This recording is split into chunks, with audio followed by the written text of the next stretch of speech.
Hey, beautiful soul. Have you ever been in a relationship that felt like a storm? Constant fights, silent treatments, jealousy, walking on eggshells, breaking up and getting back together like it was a sport. And then, one day, the storm ends. You meet someone new, someone kind, someone who actually listens, someone who shows up without games, without conditions, without making you earn their love every single day.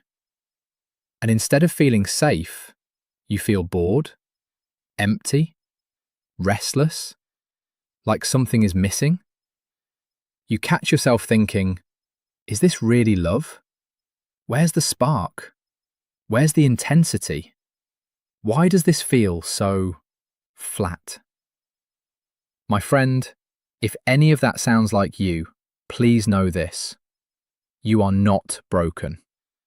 You are not ungrateful. And you are definitely not alone. Welcome to the Healing Hearts podcast. I'm so glad you're here today.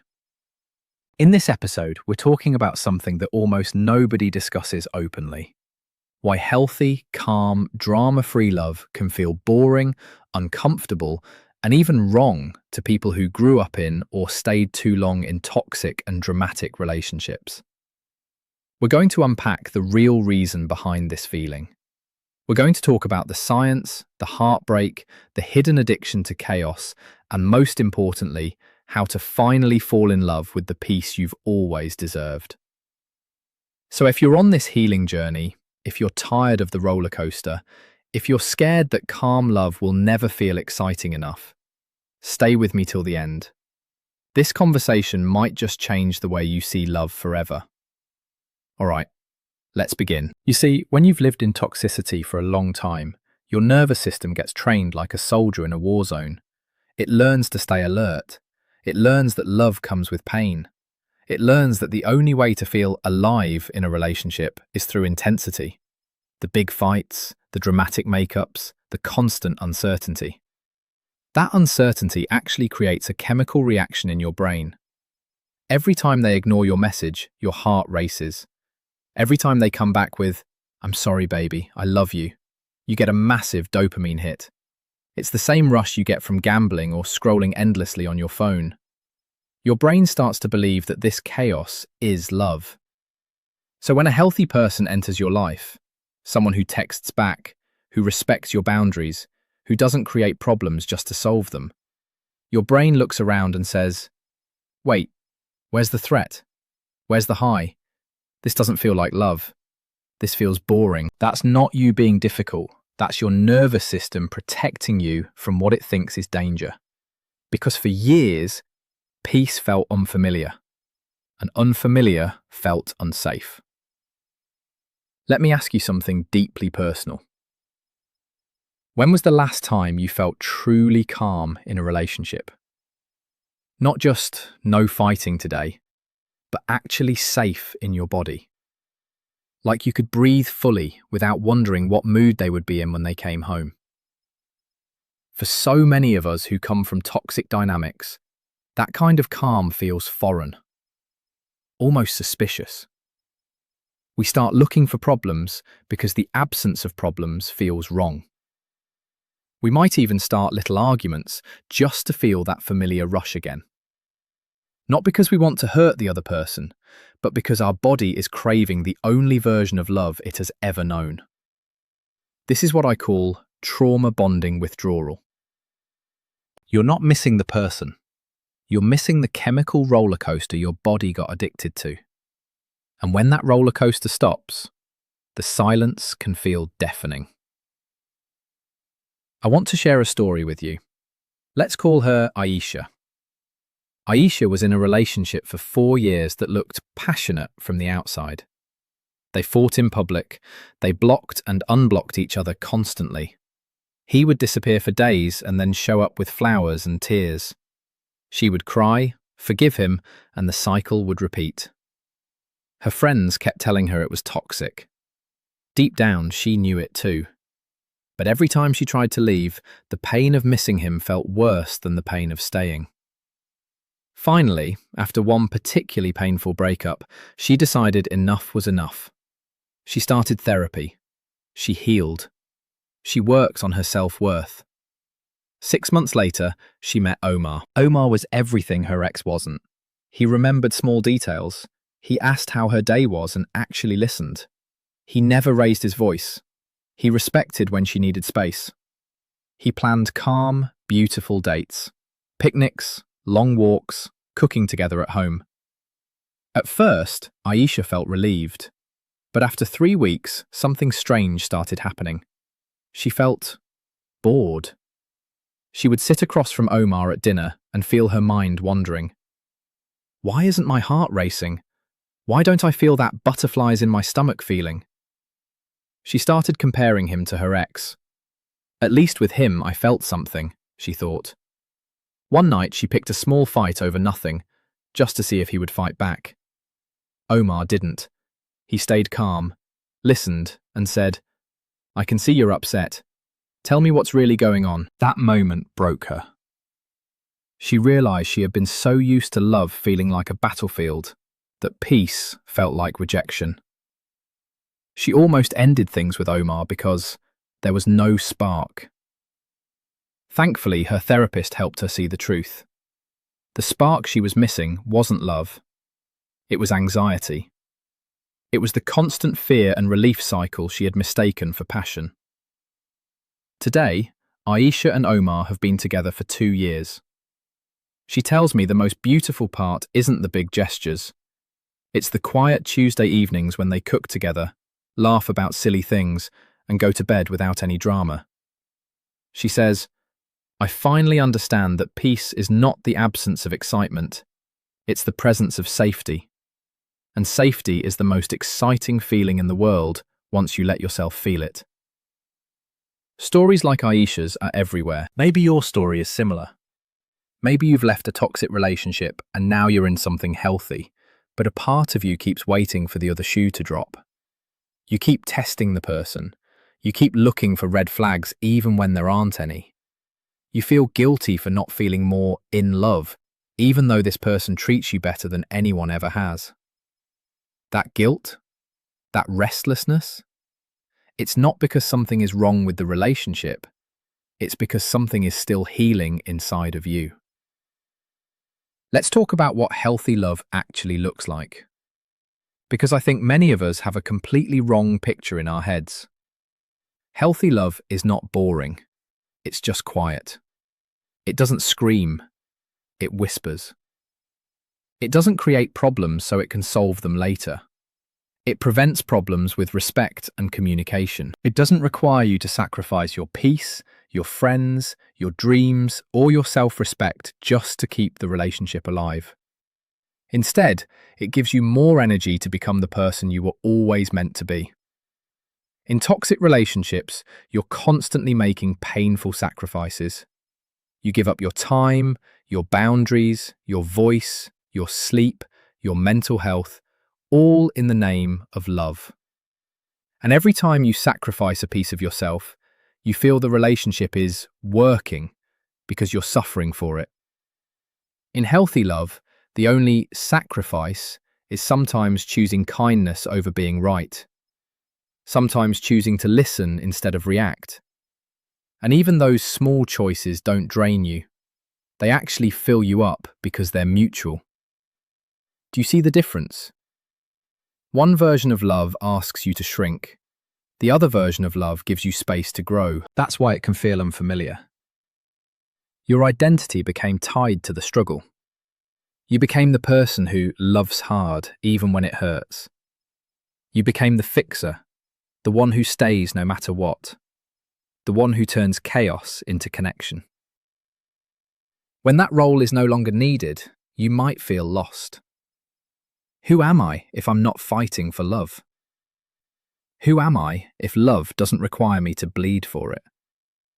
These are deep questions, and they deserve gentle answers.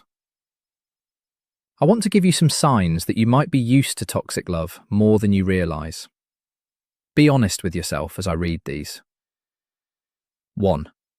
You feel most connected to someone when there's high emotion. even if that emotion is negative.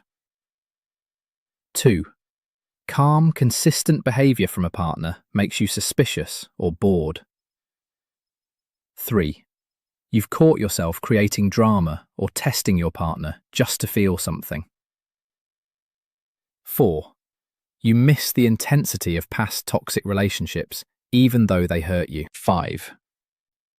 You struggle to enjoy peaceful moments without feeling like you need to fix something. 6. You feel more yourself in conflict than in harmony. 7. Deep down, you believe that real love should be hard and require constant effort and sacrifice. If several of these resonated with you, please hear this with love. Your nervous system has been trained by pain, but it can be retrained by peace. It just takes time, awareness, and a lot of self-compassion. So how do we actually start enjoying healthy love instead of running from it? First, we stop shaming ourselves for feeling bored or restless. Those feelings are information, not failure. They're telling you where your old wiring still lives. Second, we practice sitting in the discomfort without acting on it. When you feel the urge to pick a fight or pull away because it's too calm, pause. Put your hand on your heart and say, "This feeling is old. This relationship is new. I am safe." Third, we actively create new positive experiences that don't involve drama. Plan gentle adventures together. Cook new recipes. Take long walks without phones. Have deep conversations about dreams instead of arguments about the past. These small, consistent moments rewire your brain to associate love with safety instead of survival. Fourth, we do the inner work. Therapy, journaling, somatic healing, whatever works for you. Because you cannot fully receive healthy love while still carrying unhealed trauma that tells you love must hurt. Fifth, we redefine what spark means. The real spark in healthy love is not anxiety. It's the quiet joy of being completely yourself with another human being. It's the spark of shared values, mutual respect, and growing together without fear. Sixth, we give ourselves permission to grieve the old version of love while choosing the new one. It's okay to miss the intensity. It's okay to feel sad that your nervous system has to learn a new language. Grief and growth can exist at the same time. Let me share another quick story. This one is about a man named Bilal. Bilal grew up watching his parents fight almost every day. Love, in his childhood home, always came with raised voices and slammed doors. When he started dating, he unconsciously chose partners who recreated that same energy. Big emotions, big fights, big reconciliations. When he finally met a woman who was emotionally stable, he felt completely lost. He told me, "I kept waiting for her to explode or disappear. When she didn't, I felt like she didn't care enough. I almost broke up with her because the relationship felt too easy."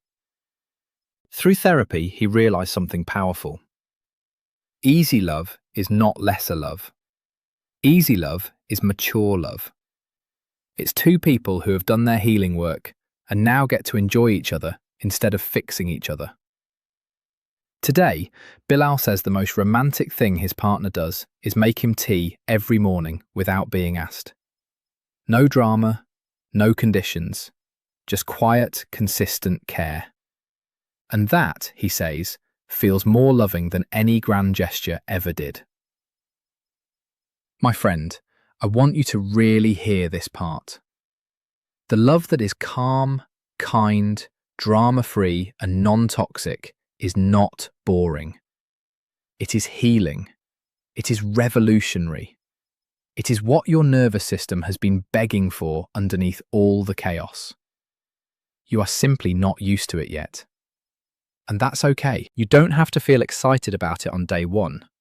You just have to be willing to stay long enough for your body to learn that this new love is safe.